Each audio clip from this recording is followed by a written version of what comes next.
Hi all, welcome back to a new post today, and I hope you all are doing wonderfully well today. So let's put one step forward to our journey of UPSC to make ourselves successful. So it's all the small steps that actually matter the most rather than taking big leaps at a time. So the daily hard work never goes in vain. So let's begin today with our most important topic, and that was making news really from 2 or 3 days. Yes. So I think you must have heard of the term Finlandization. Yes, Finlandization is nothing but an international term where a smaller country instead induces favors to the larger country or does not do anything which opposes the larger country. So it's a process whereby a country induces a favor or restrains from opposing the interest of a larger superpower, and in this case it's about Finland and Russia. So yes, I'm talking about Finland joining the NATO alliance. It has become the 31st member. Let's look at what is the big deal of Finland joining the NATO, or how NATO also will benefit from Finland becoming the new 31st member. So Finlandization has been one of the reasons why Russia overtook or invaded Ukraine. So it wanted Ukraine to stand on the terms of Finlandization and not do anything which is against the interests of Russia, because Russia did not want Ukraine or other countries who are now wanting to join the NATO alliance to do so. And so Finlandization has been one of the options that was discussed with Ukraine to stay the invasion of Russia on Ukraine.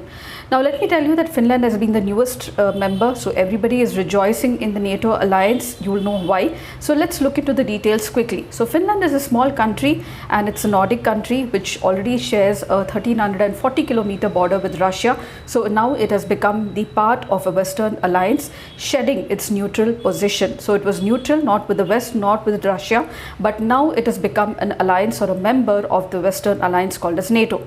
So this Nordic nation's accession has been sealed yesterday with a formal ceremony at the NATO's headquarters, that is Brussels, by unfurling the Finland flag in the Brussels, that is the NATO's headquarters. The membership now ended more than 70 years of military non-alignment on the part of Finland.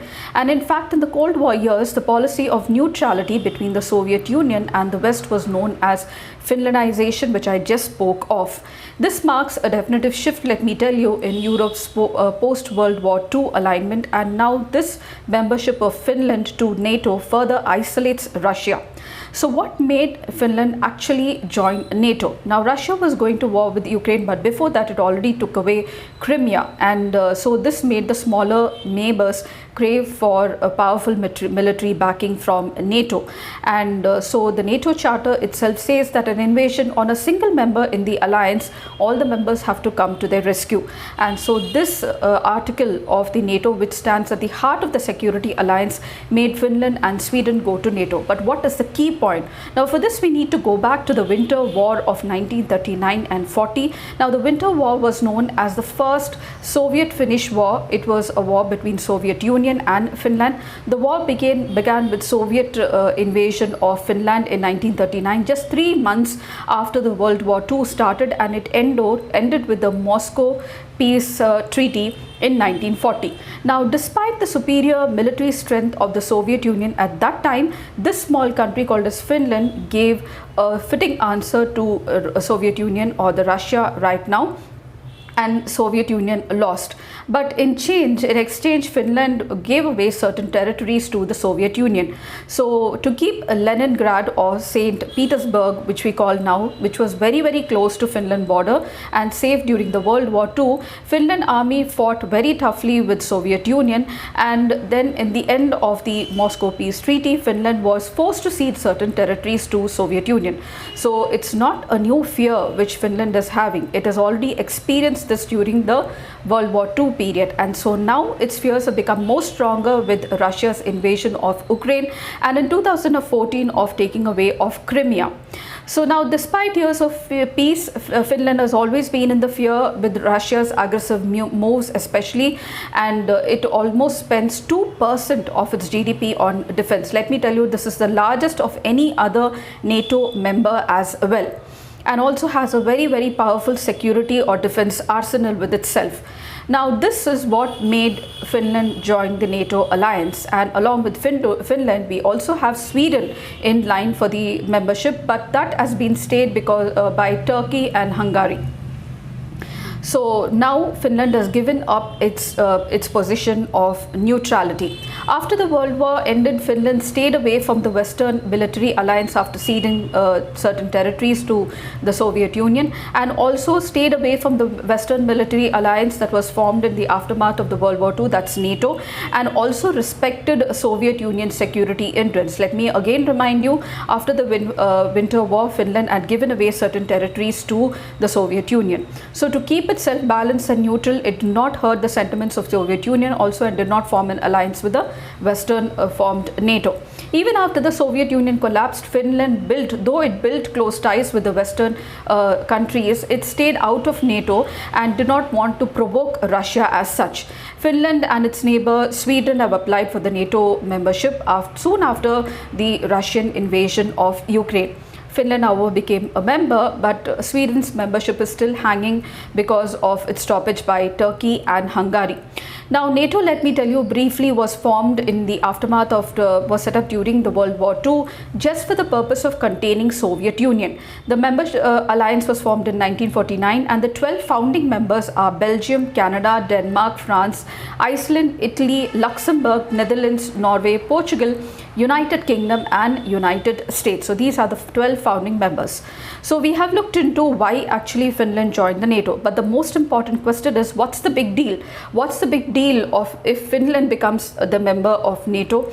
The already security alliance of 30 members, it's 31st member now. Sweden, if joined, will become the 36th member. And so what's the big deal of Finland becoming a part of NATO? What's the big deal for NATO too if Finland becomes a part of the security alliance? Let's look into this now. There are many interesting points that you will find.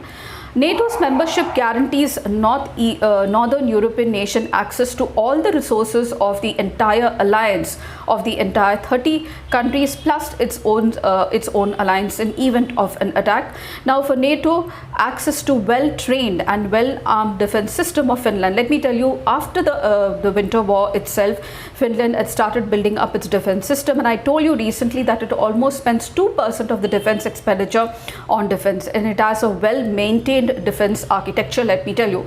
For NATO, doubling its border with the country. So Russia shares a 1200 kilometer border with the 5 NATO countries, but with Finland's accession, 1350 kilometers will be added now to the NATO's border with Russia. So they're bringing the alliance very, very close to Russia.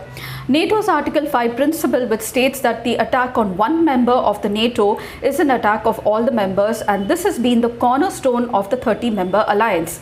US has said, and this is what made Finland to work on the membership for NATO, because if anything tomorrow happens to Finland, all the 30 members will come to its rescue. So this speaks much about teamwork as well. US has said that Finland benefits NATO. How? Reserve forces, technology, access and artillery forces. Now, Finland's artillery forces, let me tell you, are the largest and the best equipped in Western Europe. This is what US itself says. It says that 1,500 artillery weapons, including 700 howitzer guns, 700 heavy mortar, 100 rocket launcher system. Finnish artillery has more artillery power than the combined militaries of Poland, Germany, Norway, Sweden that they currently muster. So this is a big gain for NATO. US further noted that Finland has a strong cybersecurity record and a strong cybersecurity network, pointing out that the country is already home to Nokia, a major provider of the 5G infrastructure and one of the 3 major providers of 5G infrastructure in the world, along with Sweden's Ericsson and China's Huawei. So this is another big advantage of Finland joining the NATO. NATO now will be better positioned to access the stationed weapons, including the missile launch pads, very, very close to the Russia border. So they will be able to station all of these defense architecture and infrastructure very close to the Russian border. Russia, let me tell you, has already warned of improving its security apparatus in the Finland border if anything of such happens in the land of Finland by the NATO stationing its military or the defense architecture there. For Russia, Finland's move has brought NATO very close to Russia's doors. This is the very thing that it most strenuously opposes, and this is the only reason why it invaded Ukraine. It does not want the NATO to widen or to further its western borders that is close to Russia.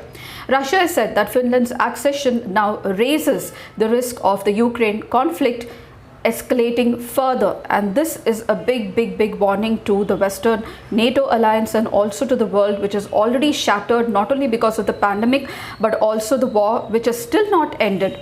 And so it's a win-win situation for NATO and Finland, but definitely a strong intimidation to Russia. So this is about the big deal of Finland becoming a NATO member, and how it's going to it's benefiting NATO, and the membership of Finland, how it's going to benefit Finland itself, and what it means for the world along with Russia. I hope this information was really helpful to you all. If you did, please do like, subscribe, share, and don't forget to comment, and I shall see you in my next post. Happy learning.